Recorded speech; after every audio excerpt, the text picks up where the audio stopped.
Hi everyone, Michael here. Just wanted to give a short talk on the four bases of power that the Buddha talked about, also known as the four bases of success, that it can be cultivated and applied to our practice, applied to just simply following this path of Buddha Dharma with our meditation practice, our mindfulness practice, but also as a whole, how we follow through on this path of the Eightfold Path, and identifying with the Four Noble Truths. So, just to start, I was going to list these four bases of power are desire, effort, intent, and investigation. So, we don't hear about these teachings too much here in the West, simply because I know for myself personally, there's that too much. If I'm not careful, in the past, the cause of suffering has been me, I want, or I don't want. So when we think of desire, we think of the second noble truth and this attachment to I want or I don't want. Not so much the desire itself, but just the relationship to it. The desire that's talked about here, that the Buddha talked about, is, I like to refer to it as skillful desire, or I've even heard it referred to as clarity of purpose. When we hear the Four Noble Truths and we have this understanding of what suffering is, what the cause of suffering is in our lives, and have this wholehearted attempt to want to end suffering, then we apply this desire, this sincere, like I said, sincere clarity of purpose that now that I'm on this path, I'm going to end suffering in my life. And I even like to think of it as not so much as to develop qualities to be an arahant, but to become a Buddha myself. Might be a lot of work. Even as the Bodhisattva before he became enlightened, it took him eons to cultivate the 10 perfections.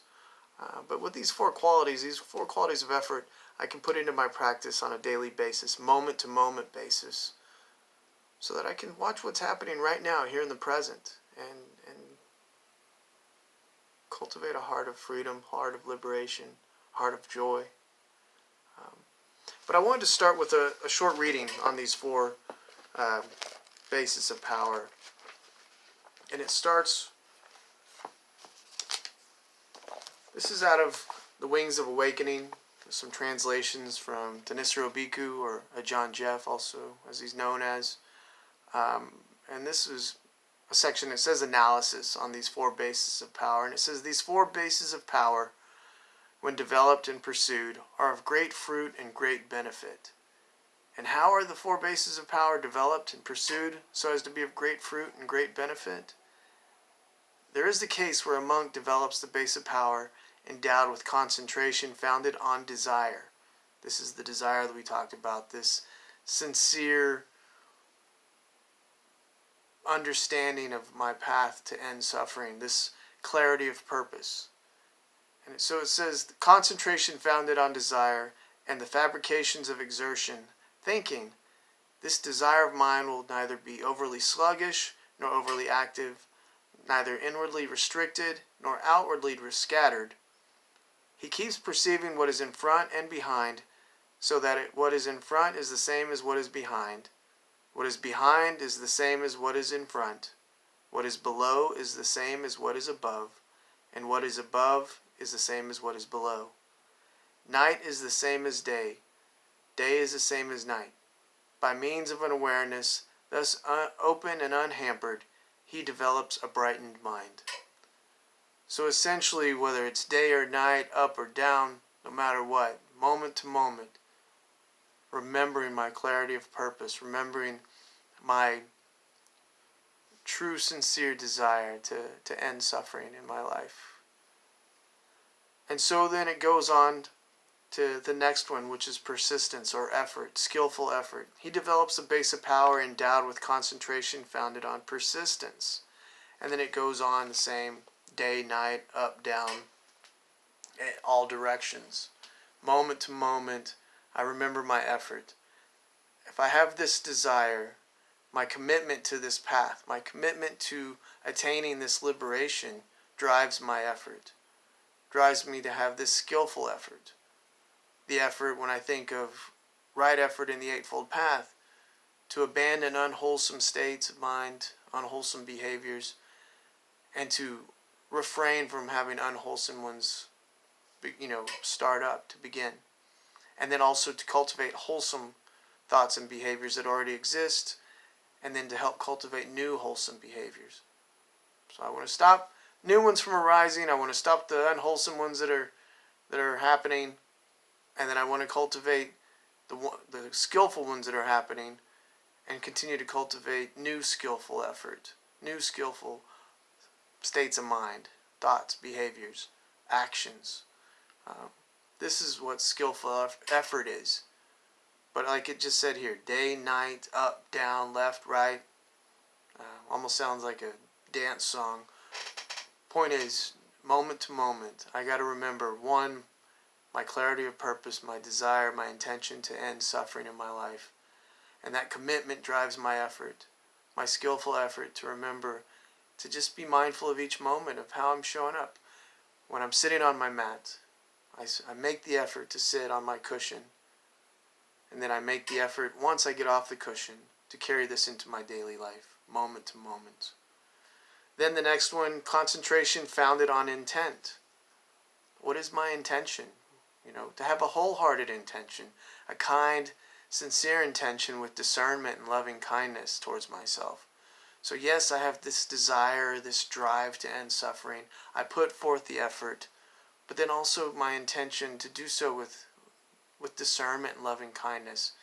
To do so where I'm not so just set, firm, fundamentalist way of like, oh, I'm going to sit here and I'm going to do this and I'm going to become enlightened. And everybody else has to do what I'm doing, has to do it just the way I'm doing it. No. I got to be gentle with myself. I got to remember that I'm human. I got to have patience.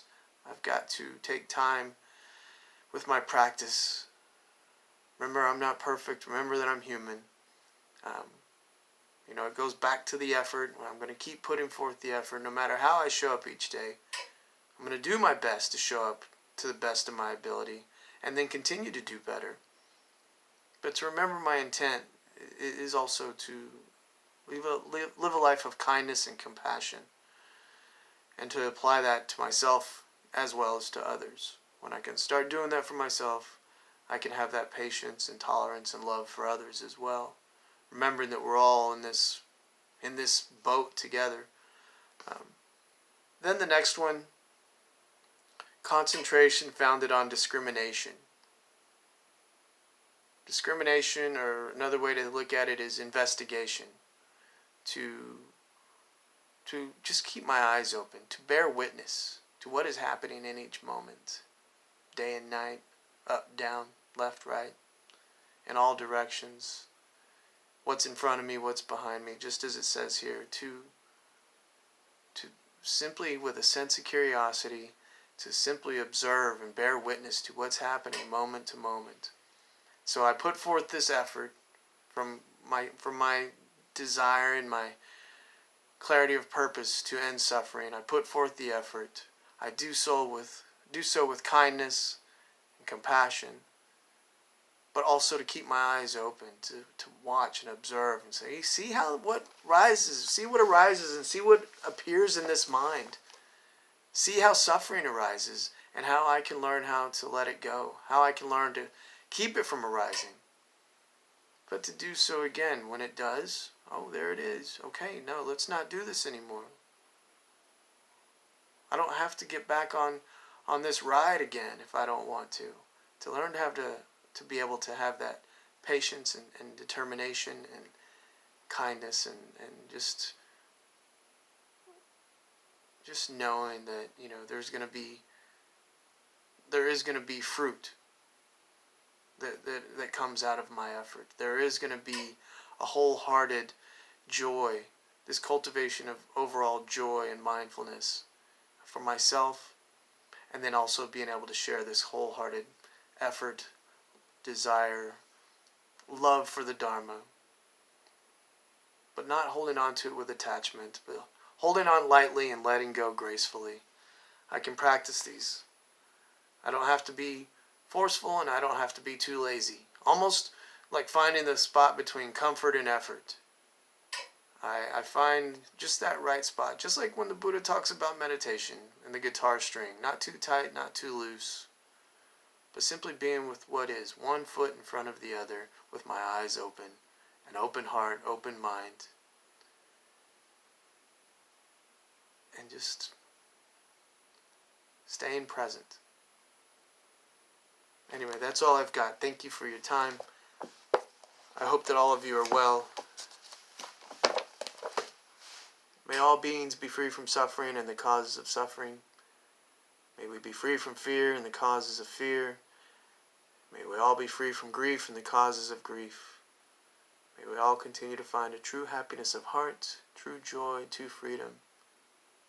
And may we continue to do the work that needs to be done to end suffering for ourselves and to help others end suffering in their lives. Thank you.